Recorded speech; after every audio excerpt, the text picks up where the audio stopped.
Alors c'est un travail quotidien qui doit être fait par les employés de la municipalité. Il faut savoir qu'ils ramassent à peu près 1,5 tonne de déchets par mois. Ça, on ramasse ça pratiquement tous les jours. Après ça, et des fois, là, on a carrément des canapés. Le quotidien, voilà, c'est typique de la terre dans le carton. La benne, c'est en une semaine, on l'a remplie, on va vite benne vider. Et on y va une fois par semaine, quasiment. Ça, c'est tous les jours. Matin, après. La mise en déchetterie, uniquement la mise en déchetterie, coûte à la commune 1 500 €. Sans compter le temps de travail des employés municipaux, qui est environ de 10 heures par semaine, et le ramassage à la pince, qui est différent du ramassage camion avec mise en déchetterie, et qui, lui, occupe un employé municipal environ 12 heures par semaine. Et ça, c'est toujours pareil, toujours.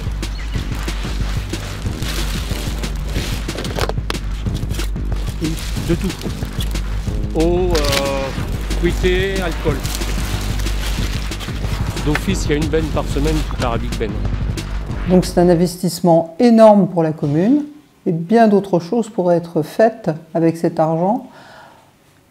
Refaire les routes, fleurir Rubel, en dehors du nettoyage, ça serait tout de même une excellente action que de faire autre chose. Heureusement, il y a certaines associations qui nous aident à nettoyer aussi.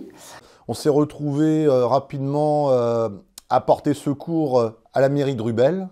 On a dit on est d'accord, on va aider Rubel, et on va aider tous les villages possibles alentours. On a essayé de zoner un petit peu un périmètre. On a vocation à aider Rubel et à aider tous les villages alentours, faire quelque chose pour l'écologie, faire quelque chose pour les gens, qu'ils puissent mieux respirer, que les arbres puissent mieux respirer, quelque chose pour la planète, on en a vraiment besoin. Je me suis mis au service des autres au niveau de l'association, donc je passe mon temps du lundi au dimanche à travailler pour l'écologie, essayer de trouver des solutions.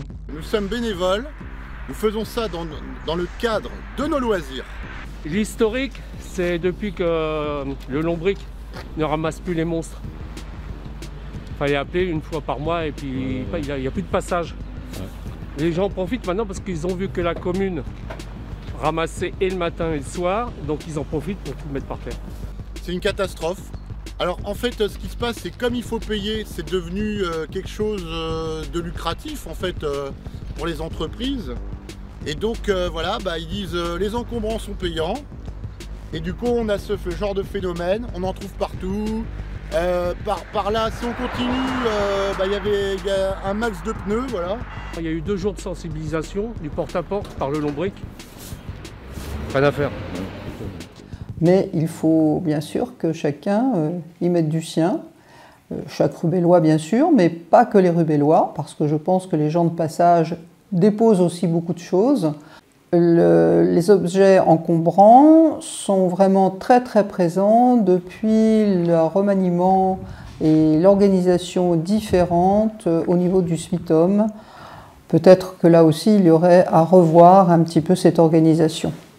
Eh bien, il y a 3 semaines, on était là, on était en train de ramasser les déchets et tout. J'avais annoncé comme quoi c'était vraiment très très sale, la D471. Et là, hier, alors que le confinement est quasiment annoncé, eh bien, qu'est-ce qu'on trouve? Un matelas, voilà. Et c'est terrible, regardez ça. C'est vraiment extrêmement sale, voilà. Que justement, la nature est si belle, arrêtons de la détruire en jetant nos déchets. Il y a suffisamment d'endroits où les poser. Les personnes qui ne savent pas, on appelle la mairie, on dit bon, j'ai ça, qu'est-ce que je fais, où je le mets, il y a un endroit. Et bien voilà quoi, il y a tout ce qu'il faut.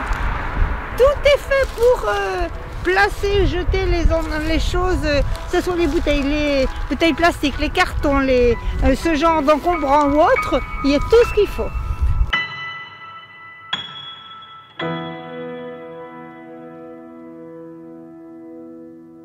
Que justement, la nature est si belle, arrêtons de la détruire en jetant nos déchets.